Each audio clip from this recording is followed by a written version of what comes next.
On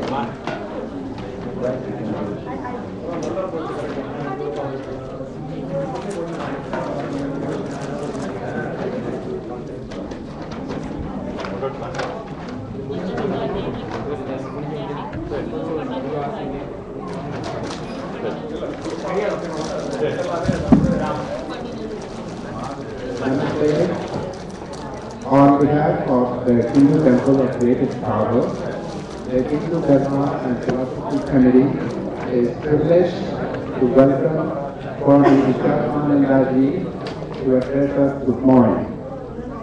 Swami joined Mike in Anna order of Ramakrishna Mission in 1975.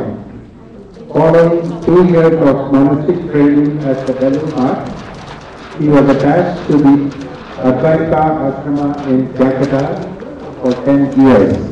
This is the only center that practices Advaita philosophy under the Ramakrishna order. Swami was bestowed with sannyasa in the year 1986. He served two remarkable assignments. He was the founder secretary of the Ramakrishna Mission Port Blair in Andaman and Nicobar Islands, where everything was started from scratch.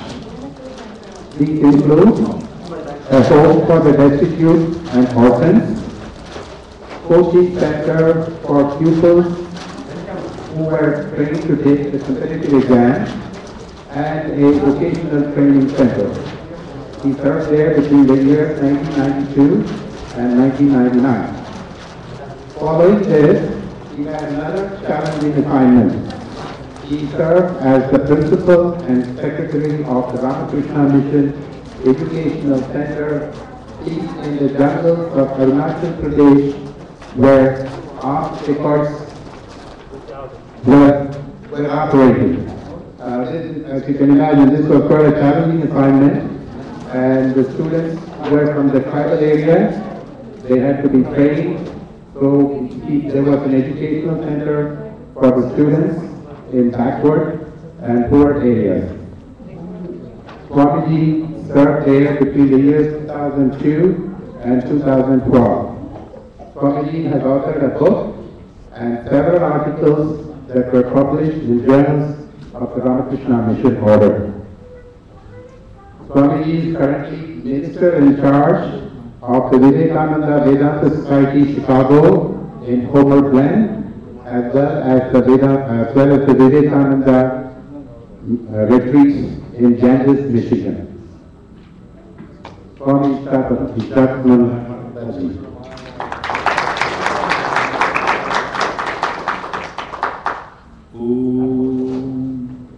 Asatu ma satgamaya tamasu ma jyotirgamaya mrityurma amritam gamaya.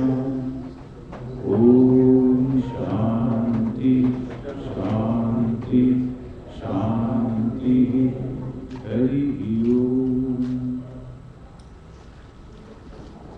Take us from unreal to the real, from darkness to light, from death to immortality. Oh, peace, peace, peace.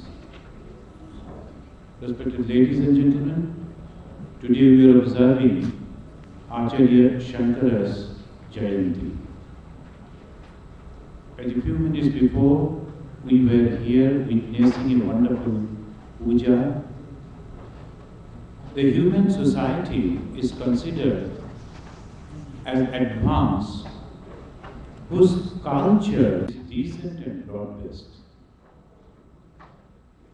And culture depends on the philosophy. The Indian philosophy is excellent, and that's why Indian culture is so multifarious and so decent, so broad-based. Here, when our particularly a period came, when the Buddhism was spreaded all over India, Asia, Asia, Africa, and to some extent to the Europe by Samrat Ashoka, Maurya Samrat Ashoka. And Hinduism and its culture was subdued. And again, from Hinduism, one excellent personality came, expounded the Hinduism in such a way that only one young sannyasi totally cleared the whole, not only India, every part of the world with the Vedanta.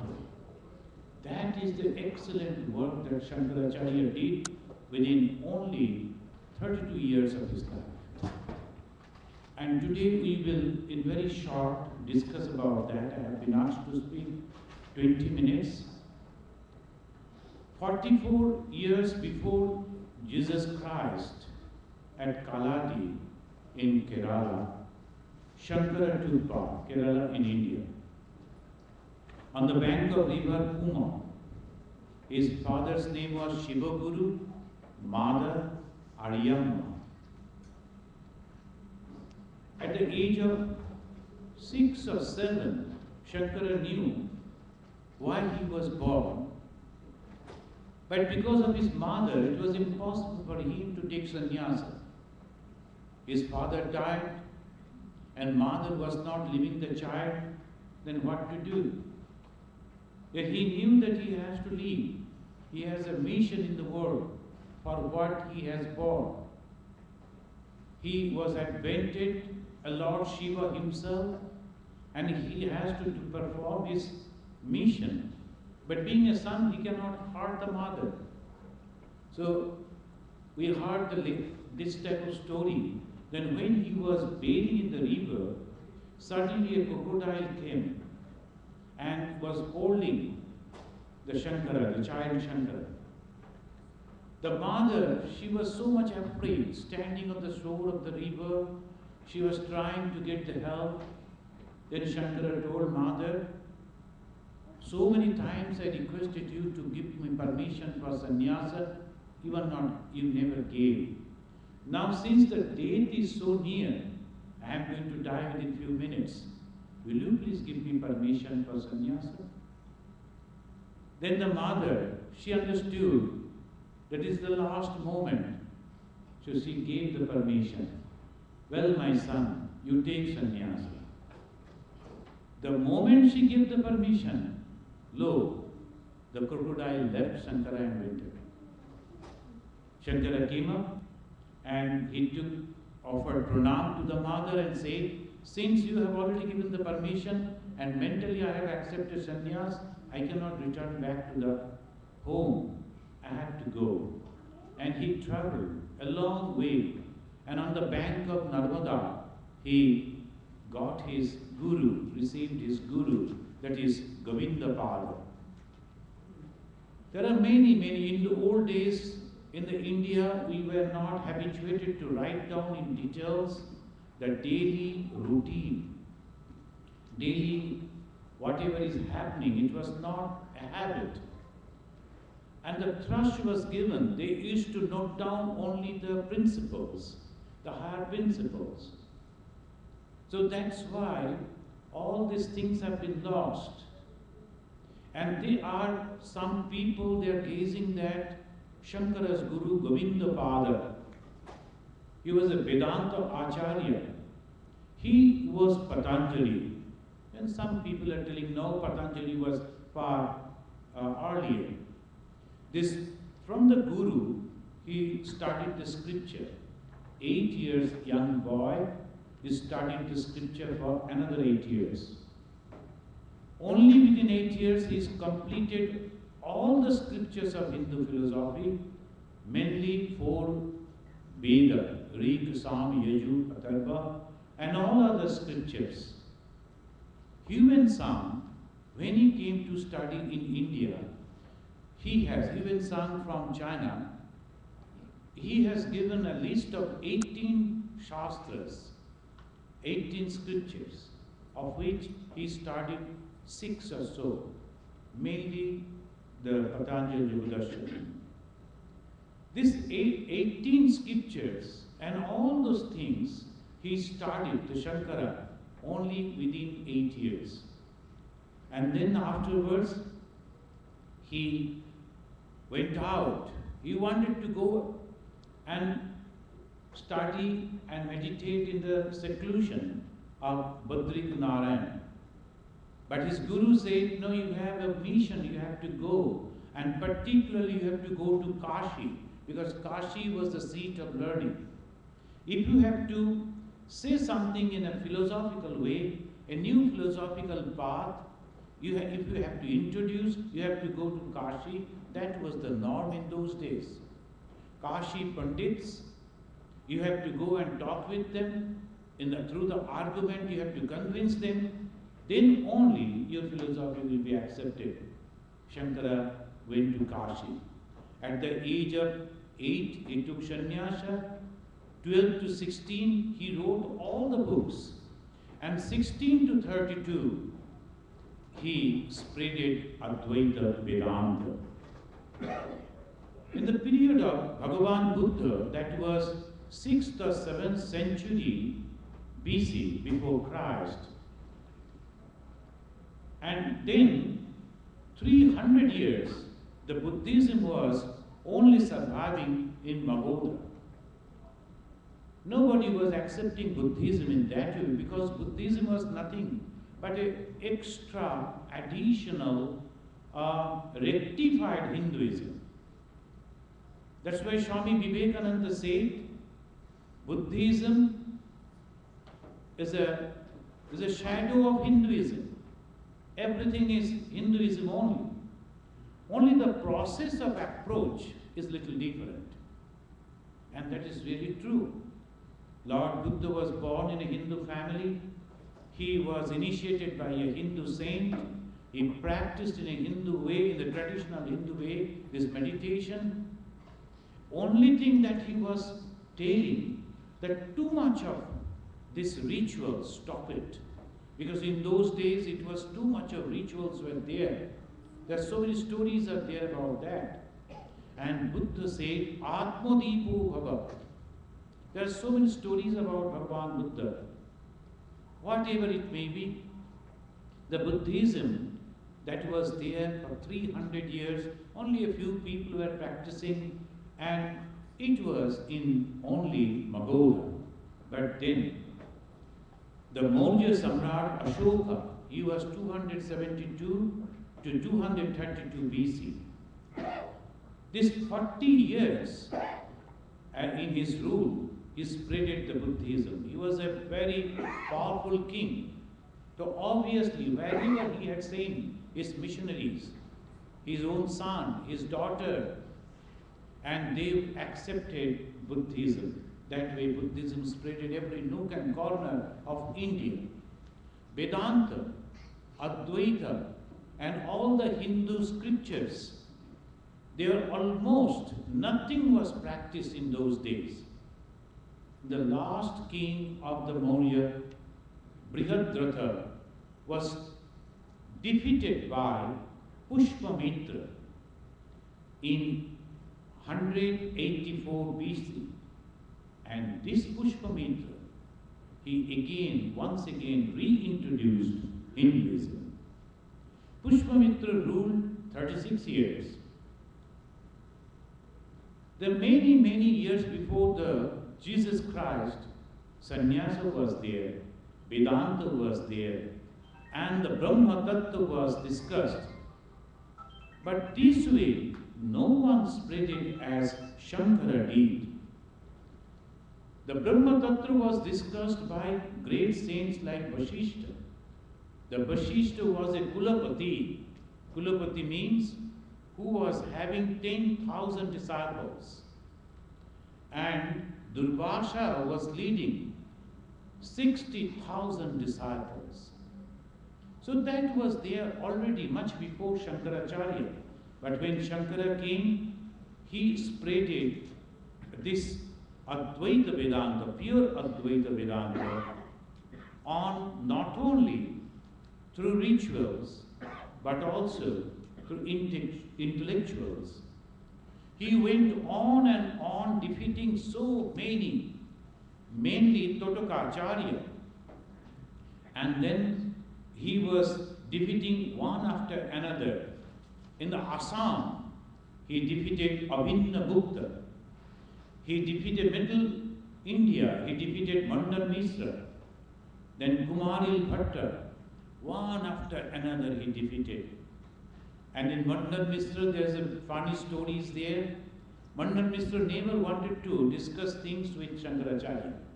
He was a Dvaiti, and he used to believe that God is separate and we are separate. We can never be God. And Adi Shankaracharya is propounding, he was praying Advaita Vedanta. Brahma Satya Jagat Mithya. After reading hundreds and hundreds of books, expounding the Bhagavad Gita, Prasthana Traya. In Hinduism, there are 3 exits from this circle of birth and death. Prasthana Traya. Exit means Prasthana, Traya means 3. That is Upanishad, Brahma Sutra, and Gita. These are the Prasthana Traya. If you read, immediately you will develop the vairagya, this passion for this life, for this world. And then you will go back to the own source. That's why these 3 scriptures is called Prasthanatraya. Shankara defined this Prasthanatraya everywhere, wonderfully. I won't go in details to it, but only thing I will say, Advaita means what? Not Dvaita, only one. And this Mandan Mishra, he was the propounder of Dvaita. He said, no, I am not going to talk with that. He closed the door.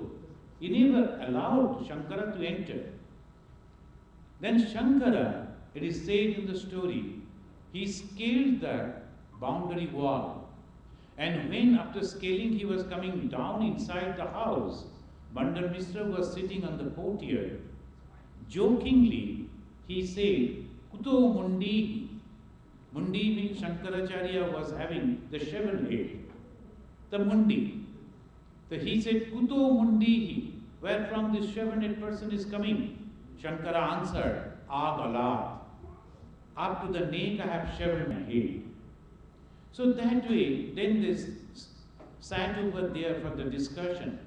One more information we get from this, we receive from this, is that in those days even, our ladies, our girls, they were highly educated, qualified. And then when the Mandan Mishra and the Shankaracharya sat, Mandan Mishra's wife became the judge. We can easily imagine what type of education our ladies were also having. Then Mandan Mishra was defeated. He took the discipleship of the Shankaracharya. This way we went on. He too accepted a boy who was totally illiterate and he could not pronounce the Sanskrit words. And he was pronouncing in wrong way all the frames. They used to laugh. Shankara used to love that boy very much. It said that one day, when the boy and the other disciples, they went the other side of the river to collect fagots. Shankara was sitting in this side and looking at them. Suddenly, Shankara said, I am in danger.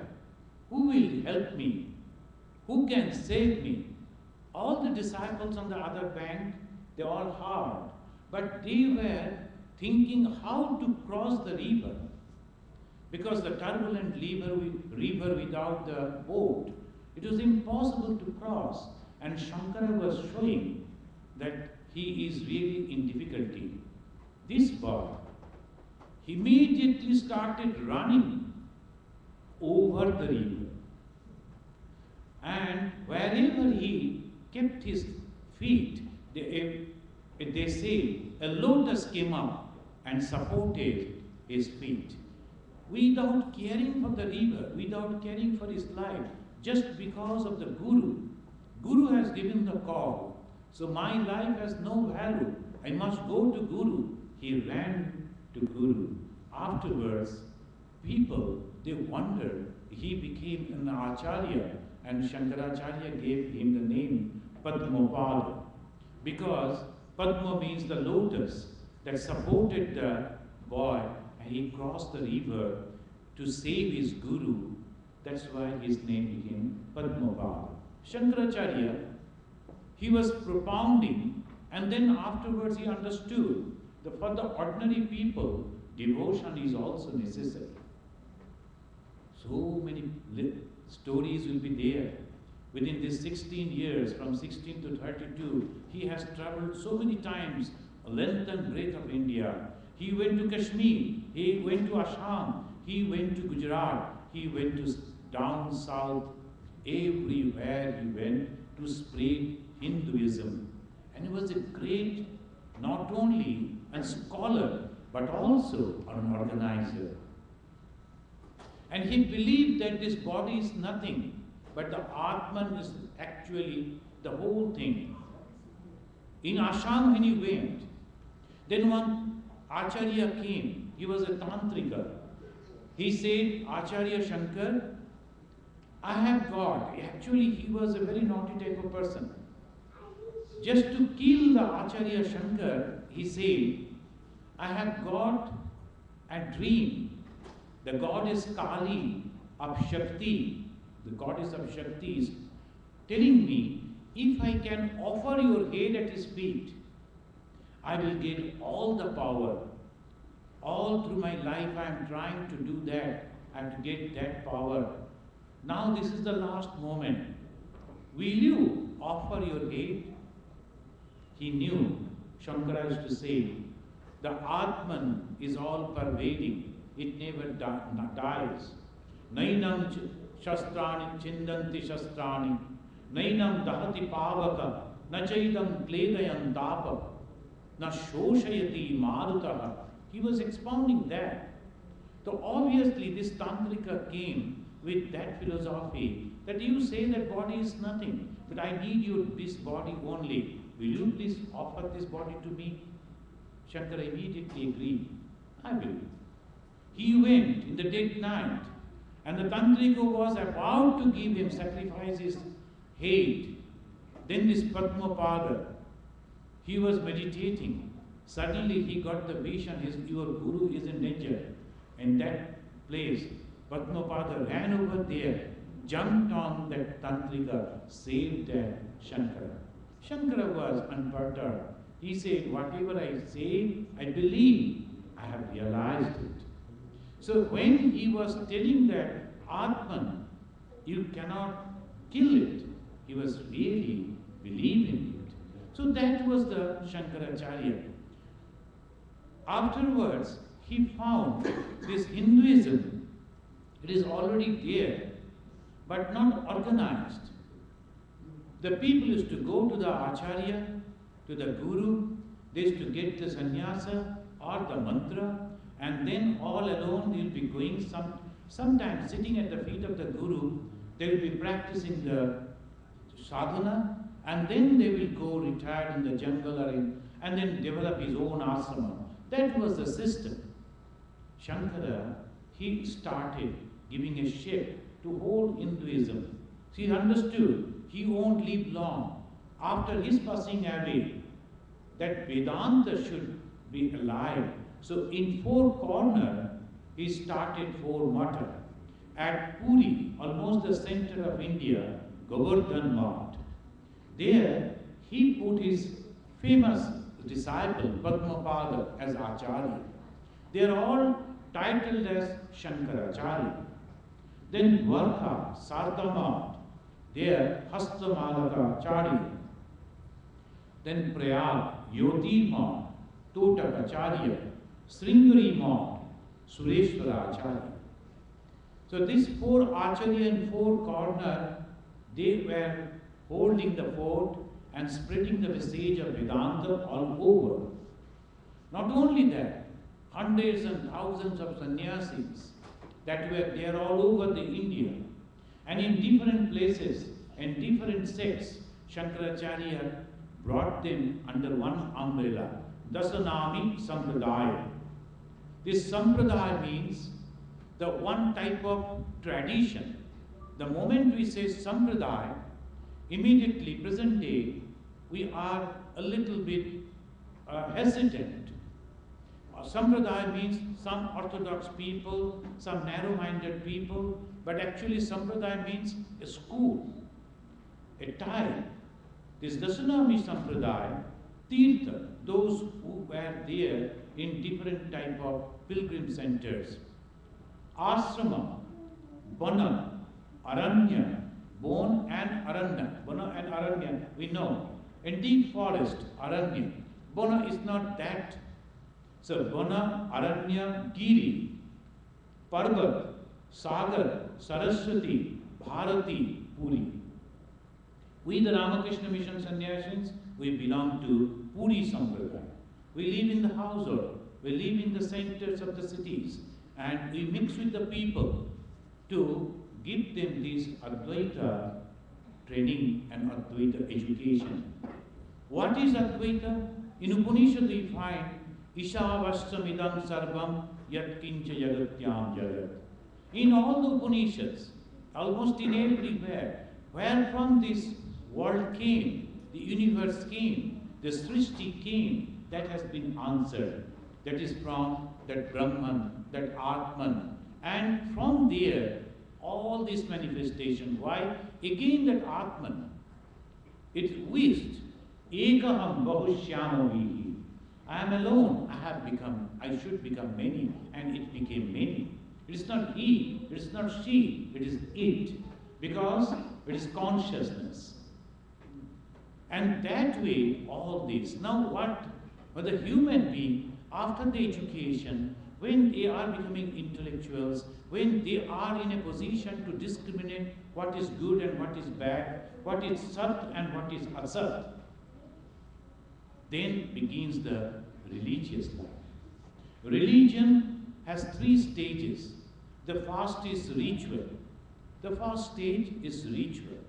I was seeing one gentleman, in the name of his guru, again he is prostrating on the floor. Just he is taking the name of guru, the word, so much of devotion for the guru. Why? Because guru is one who is removing the darkness. And what is our darkness? That we are not this human, that only flesh and only mind. No. We are Atman. We are eternal. That is the darkness we should remove. And what is the darkness? Our egoism. I.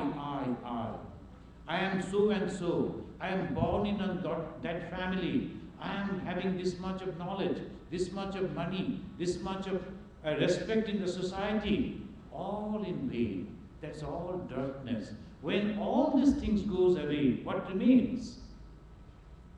One drop of water was falling from the sky. And it was shouting, I am going to lose my identity. And then it fell in the ocean. And that drop of water became ocean itself. And similarly, we the Atman alone, we think I am going to lose my identity. What is my identity? This Gotra you were chanting, and all the family lineages, and then all the things that you have learned from your childhood, that is your personality. Is it true? It is only apparent. In reality, we belong to everyone. Like all the lights, the microphone, the fan, all different name, different shape, but inside one electricity. If the electricity is not there, light won't burn, fan won't move, microphone won't work. Though they have different name, different shape, but actually inside one power. Similarly, the cow, the dog, the birds, animal kingdom and all that people we see, all different in name and form, but inside there is Atman. When you die, we burn the body. Why? This body is having everything. Eyes, ear, nose, all that we used. Our mind is also there. Then why then it is not working? what that is left us, they call it Atman. We have to know that Atman, and that is Vedanta. Can Vedanta say, Atma Deepo Bhava, Atmanam Vidhi, and one after another. And who am I? I am that God. And in Upanishads, if you read, in the Gita, if you say that Sri Krishna is the personal God. And same Sri Krishna is telling, Sarvata Panipadam Tat, Sarvata Kshishiro Mukham, Sarvata Srutiman Loke, Sarvamavritta Tishtati. I am everywhere. Where? All the heads, eyes, ear, whatever that you see, the beings, I am. Only I, the God, remains and nothing else. So that's why only the first step ritual is very good, because it gives us the shape, gives us discipline, and gives us a way. And slowly, second step is morality. And third step, spirituality. That is exactly what Acharya Shankara spread it all over the country, and through that, all over the humanity, we can say, for every humanity. Bhava Shankara Deshika Me Sharanam. We take refuge in this Shankara, who is the embodiment of Vedanta. Om Shanti, Shanti, Shanti. I thank the organizer for inviting me on this holy occasion, and I thank you all for giving me patience here.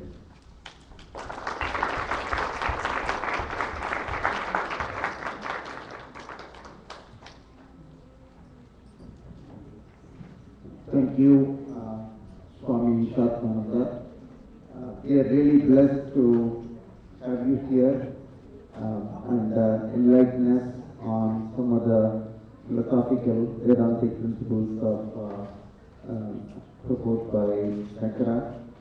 It has been a real pleasure. You must have seen from the utter silence and attention that the audience was paying that we were all really thrilled to have you cover the subject area.